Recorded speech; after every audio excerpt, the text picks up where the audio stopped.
it downfield. It is caught. John Moran in the clutch. Oh my word. Oh my God. Deep to right field. Way up there and way down the sideline. Jefferson, another huge run. Jalen Red broke tackle, stayed on his feet.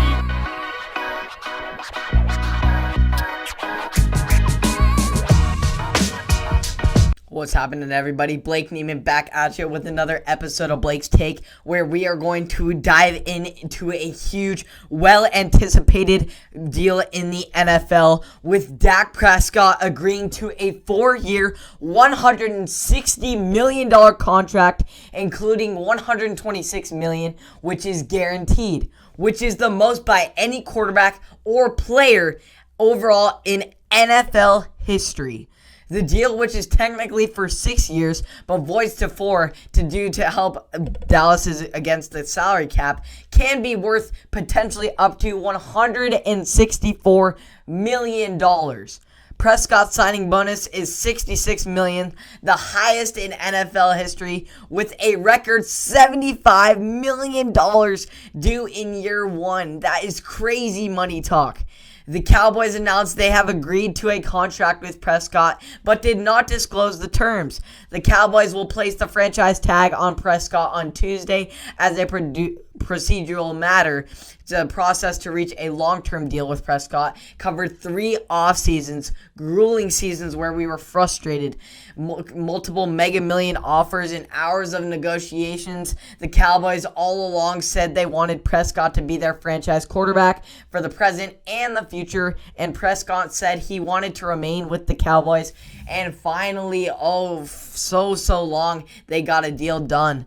The road to the deal was complicated by extensions signed by fellow 2016 draft picks in Jared Goff and Carson Wentz in 2019, the final year collective bargaining agreement, and the unwillingness for either side to bend in what they wanted in terms of the length of the contract. The Cowboys wanted a commitment of 5 years or more, while Prescott's side wanted a 4-year deal.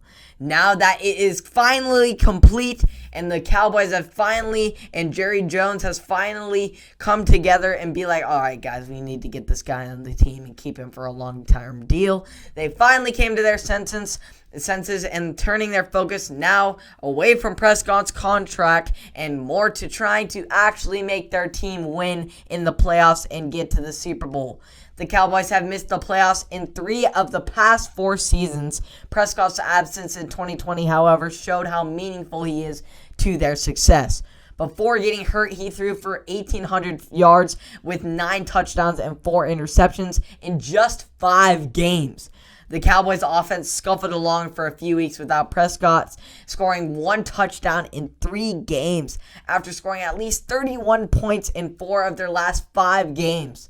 With the contract secured, the expectations will be even greater for Prescott to deliver a Super Bowl to the Cowboys, who are we are reminded each and every day by Stephen A. Smith how they are so terrible and how they have not made the Super Bowl in 25 long years. So great deal for Dallas, who are making an incredible room in their cap space. And fun fact right here, as regards to cap space and money, Jerry Jones purchased the Dallas Cowboys for $154 million in 1989. He is now paying Dak Prescott $160 million for a deal. So he paid more for the Dallas Cowboys than he is paying his quarterback. He's paying more for his quarterback than he did to buy the team. Oh, it's just crazy how much deals and contracts change over the years. So that was a great deal. Finally, I'm so happy for Dak and hopefully the Cowboys organization. I'm happy for them too. More happy for Dak getting that deal done. He wanted to stay there. And I'm hoping that Dak staying there is going to lead to some playoff success. And eventually, maybe, just maybe, the Cowboys will go to the Super Bowl and some of their fans will finally be right in their predictions. On to other NFL signing news where the Bucs kept key parts from both their offense and their defense on their Super Bowl team in hopes of continuing their success in 2021. The Tampa Bay Buccaneers used their franchise tag on wide receiver Chris Godwin, which will ultimately cost the Bucs roughly $16.5 million and means they won't be able to tag outside linebacker star Shaq Barrett, who earned $15.8 million playing under the franchise tag last year. However, they locked up on their other key linebacker in Lavonte David to a 2-year deal worth $25 million with $20 million guaranteed. Entering Tuesday, the Bucs had roughly $15 million in salary cap space, according to the roster management. They were able to get creative and use 3 voidable years in David's contract to help spread the cap number more evenly through, so he'll only count for $3.5 million against the salary cap this year. Godwin had a hamstring injury, concussion, and fractured finger that forced him to miss the first 4 games in 2020. But he finished with 4 touchdowns in the final 3 games of the regular season and led the team in receiving yards with 232 and a touchdown in the postseason. While David missed only 7 snaps during the 2020 season. Not starts, not games, just 7 in particular snaps. This guy was constantly on the field, which led him to make 117 tackles, 12 tackles for a loss, 1.5 sacks, an interception, 6 passes defended, 3 forced fumbles, and 2 recoveries during the regular season, while he added 26 more tackles and a sack during the postseason, when the Bucs ultimately made their Super Bowl championship run. So this is great news for the Bucs in working out their salary cap to the best of their ability so that they could, in order to retain 2 players in their key championship run.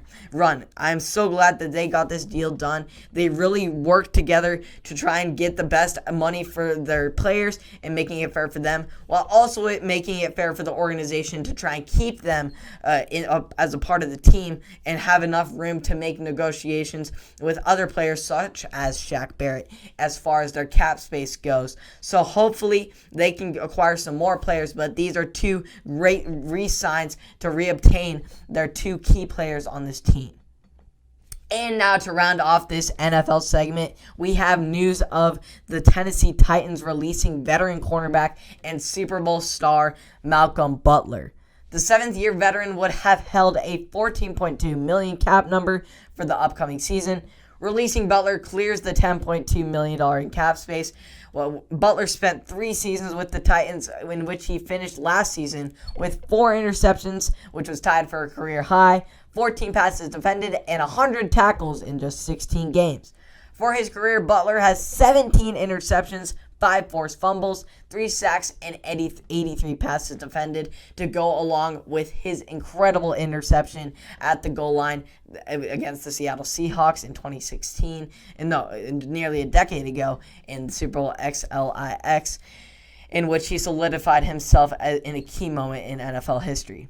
So maybe we could see Butler sign with that former team in the New England Patriots, where he became the incredible historic player that he is solidified in today. And hopefully he can continue that success in a different team outside of the Tennessee Titans, because he has proven himself how much he can improve and how much adversity he can overcome, coming from an undrafted free agent out of Western Alabama to Super Bowl savior for Tom Brady, the GOAT, and the New England Patriots. So he is a special player, and I hope some team will take interest in him and his incredible talents.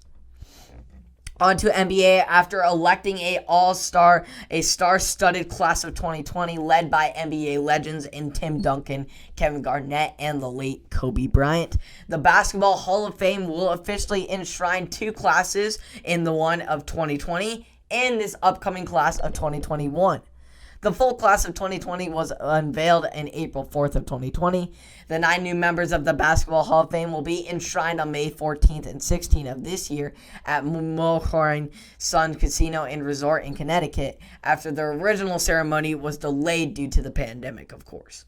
The class of 2021, though, was revealed today and will be inducted later this year, with the finalists being Paul Pierce, Chris Bosh, Chris Webber, Michael Cooper, Lauren Jackson, Ben Wallace, and Yolanda Griffith. Also named as a finalist in this year's class, Coach Ricky Adelman, the 9th winningest coach in NBA history, Villanova coach and ultimate NCAA champion twice with both incredible moments over UNC. Coach Maureen Stanley, who led the Old Dominion to a NCAA title in 1985. Coach Letta Andrews, the all-time leading coach in high school, all-time winningest coach in high school, male or female. She is the GOAT of high school basketball. As well, we have an addition of NBA legend Bill Russell, who is already in the Basketball Hall of Fame, but this time is going in as a coach. Russell, who was inducted as a player in 1975, was the first black head coach in the NBA and led the Celtics to back-to-back championships in 1968 and 1969. The entire class of 2021 will later be revealed on May 16th of this year. So great to see historic names making the list with two generational talents in Chris Bosh and Paul Pierce, as well as the long overdue induction of Bill Russell as a coach. He made history as becoming the first black coach in the NBA, especially during a very hostile, segregated time in our history. And it is long overdue for him to be inducted, but I'm glad he is getting the recognition he deserves as a coach in a very historic time of our country, and I'm glad that all the impacts he had during that generation and he continues to have during this day. On to MLB, where we have somewhat positive news for our Oregon State alum and baseball fans. If you're ever wondering about our Nick Madrigal and where he went, was the star second baseman making his return to the MLB diamond. Healthy again after shoulder surgery, Madrigal is looking to build on his impressive debut with the White Sox from last summer. He saw his first exhibition action Monday since the operation, going 0-2 in the 8-0 loss to the Los Angeles Dodgers, who are the defending champs, of course, so it's tough to win, especially after a young kid coming back. He stated, though, it was great to be out there, Madrigal said. I was looking forward to all this offseason for this moment. It's been a lot of hard work, not only for myself, but the training room and their staff. A lot of people to be thankful for that got me to this point of my return. Madrigal, who returned 24 on Friday, caught grief from his teammates after he talked about reaching 3,000 career hits during a podcast. A couple players responded with Mr. 3000 t-shirts with Madrigal's face superimposed on the movie poster. During his first stint with the White Sox in his rookie year, Madrigal showed why he was the number 4th overall pick in 2018 amateur draft, straight out of our hometown in Oregon State.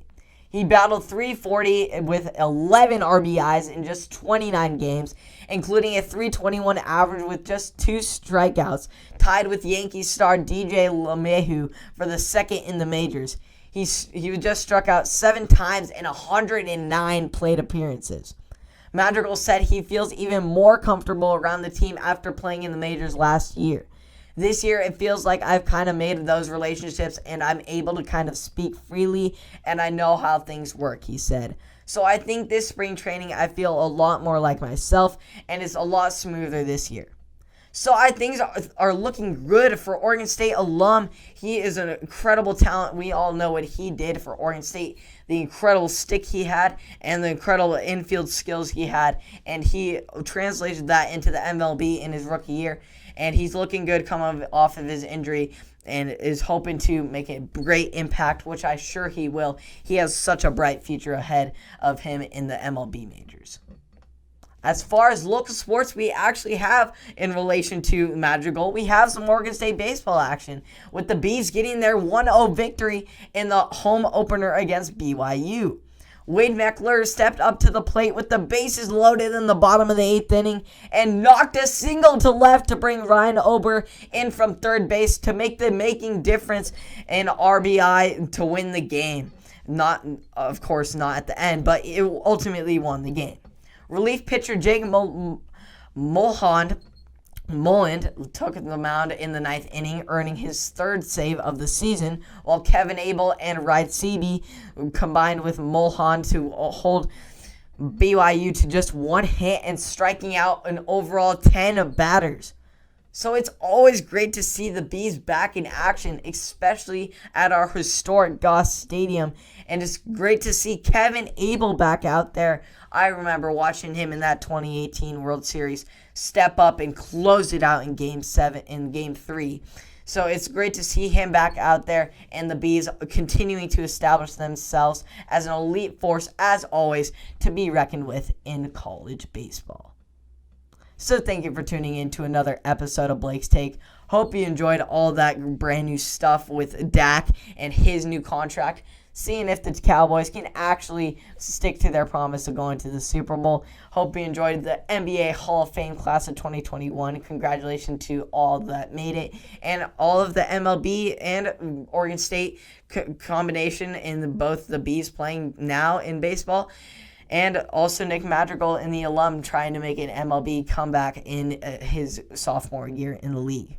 So I hope you all enjoyed that. You can catch me on Apple Podcasts, Spotify, and or YouTube. Hope you all enjoyed. If you could hit the subscribe button, like button, it would help all those who are interested in local and national sports reach out and hear me talk about all of the brand new stuff that we got around here. And I'll see you all in the next one.